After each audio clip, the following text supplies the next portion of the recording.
In this installment of the Batman the Animated Series DC Collectibles action figure overview, I'm going to turn my attention to one of the largest toys, not just in this line, but in pretty much my entire collection. And that is, of course, the Batwing, or as it's sometimes known, the Batplane.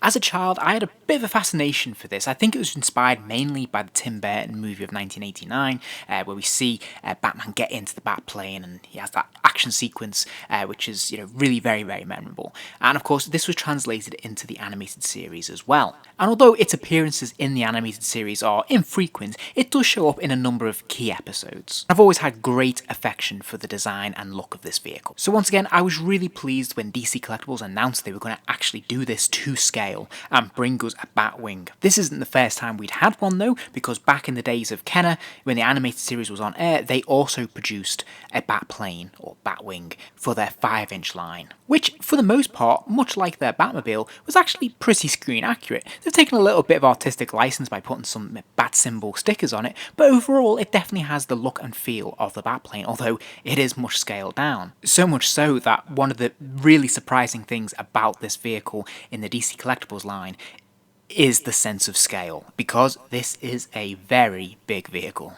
The packaging is absolutely gigantic and it's roughly twice the size of the Batmobile. As a consequence, it is a little bit tricky to store, so you're going to need plenty of shelf space for it. But the packaging is nicely produced. They have opted for a photo of the plane itself and put it against a cityscape background, which is okay. It's quite colourful and it is interesting to actually have a photograph for a change. And I think the packaging is pretty presentable. I think it looks pretty good when you put it on display like this. One of the issues I have with this line is that the branding is a little bit simplistic and not very exciting in terms of display purposes. But overall, it does the job. The reverse of the packaging features a technical drawing, I suppose, which is of course very similar to what they did with the Batmobile. Again, this is a little simplistic, it's a little bit bland in terms of its colouring, but overall it's pretty nice, it is displayable. I just would have preferred more illustration. At one end of the box we have the Batman symbol, the animated series logo, which is always very attractive and looks nice.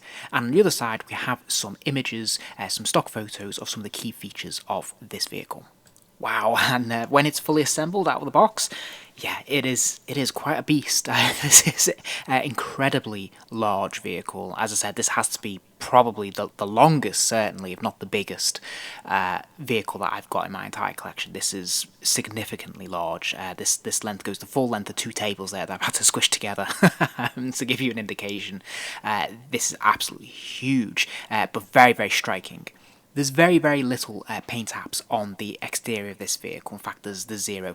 It's moulded in black plastic and it is very matte. So there isn't any sheen and it doesn't bounce light off it very easily. And of course, its design is very nondescript. It's very, very simple. It's very much in that Art Deco style. It's straight lines and there isn't a lot of detailing to be pulled out of it really. So the sculpt is pretty much perfect. It is exactly what we see on screen. There's just not a lot of details for them to draw on and really make something of. I can't really fault them for that because obviously they are staying true to source and that's what we all want. We want that authenticity. But it's just a shame really there aren't some little nuances, little accents in there that could just, enhance this sculpt a little bit with some extra paint jobs, for example. A little bit of silver paint here and there would have just really brought it to life, at least in toy form.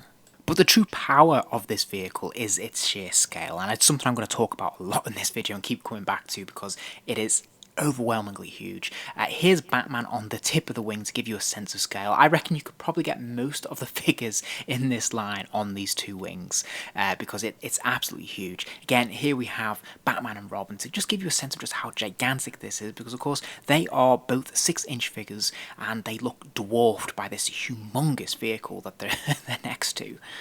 As I said, there's not an awful lot of detail to draw on, but what is there is meticulous, and they have really captured every rivet and groove that they could find, every line to bring into the mould, and I think it looks really, really good. This is, it doesn't get much more authentic than this. Hopefully what you will have noticed is that it does actually have wheels that it can stand on, and thankfully they do roll along nice and easily. You can be very, very gentle with this and it just comes with you nice and smoothly. It doesn't require a lot of force at all, nor does it feel like it's going to run away with itself either, so this is a really lovely balance. If we look at the underneath, you can see that there is an option for these legs to fold away so you can have it in flight without having the wheels down. The front wheel just clips into place nice and easily just by pressing it in, and it just slides into its compartment. And there is a sliding door that you can just pull along to close that compartment completely and disguise it, so it's never on show. That's absolutely fantastic. Meanwhile, the two side wheels likewise just fold down on their side, and there's another little compartment there to hold them in place and again hide those wheels from view so it looks very presentable. There's also another surprising little mechanism at the very front of the plane that when you pull down this panel here, you can actually find there's a little grappling claw on the inside. Now it's a little bit fiddly to get out, but if you persevere, you can pull this out on its extending pole, and you'll notice there is a little grapple there, so again you can just push that apart with your fingers and you can then place something in its grip and close those arms around it to hold it in place. Now it's not a huge claw, so it had to grab something that's fairly slim and fairly lightweight, so I'm going to use Robin as an example here. It can grab a figure, it can grab him very nicely, and as you can see, even with some shaking about very gently and moving it around, there's no danger of him sliding out of this or falling out, which is fantastic. But this wouldn't grip around a larger figure, and certainly a figure that was, say, heavier, as one like Bane for example, this would not work. Just as with the Batmobile, the hood of the vehicle slides forwards to reveal the cockpit which the figures can sit in. This slides forward very easily and it's fairly smooth. The cockpit itself actually has a few different details which is quite nice. So for example, there is the gear stick for steering the vehicle, which is great. There's a dashboard and there's some little buttons on the side panels as well. No seatbelts this time, which is actually a plus because it's so difficult to put on in the Batmobile. And of course, just like the Batmobile, this vehicle does light up. So there is a compartment underneath and a little switch, so when you switch it on, the cockpit lights up, and this is an incredibly strong, vivid light, and it's lovely. It's not just the dashboard, but there's actually all little buttons on the side panels as well, and this looks really colourful and very effective. Once more, if we take the Batman with the cotton cape, he fits in perfectly into this cockpit. If you're using the Batman with the rubber cape, he's not going to go in here because it is very, very tight space and that cape is far too restrictive. But the cotton cape is absolutely perfect. You slide him in and he fits nice and easily into this cockpit. It is a bit of a squeeze, but it looks really, really good. And yeah, having that light shine onto his face there is just really, really cool, especially when it's in the dark. Now you may notice in the compartment behind him, you can actually lift that up and there's a spare seat for Robin as well. The interior of Robin's cockpit is really nicely designed as well. He has his own monitor and dashboard with buttons there, and likewise in the armrest there's a number of buttons that all light up, and this looks really effective, and I really like how this looks. And again, if we take our Robin with the cotton cape, he slides into position very, very easily, nice and snugly here. Of course, being a much smaller, slimmer figure than the Batman, he has a lot more room to play with, so he's a lot more flexible in this compartment. And then we can slide the hood back into position. We can still see the Batman through the windscreen, which is very, very cool, especially when it's lit up. It looks very effective. So overall, I think they've done an absolutely fantastic job with this Batwing. It is gigantic. I cannot oversell how huge this vehicle is in terms of the collection. Like it dwarfs everything, and as much as I think the Batmobile is the centerpiece of the collection, this easily complements it because it is bigger again than the Batmobile, so it's very, very impressive when you put it on display.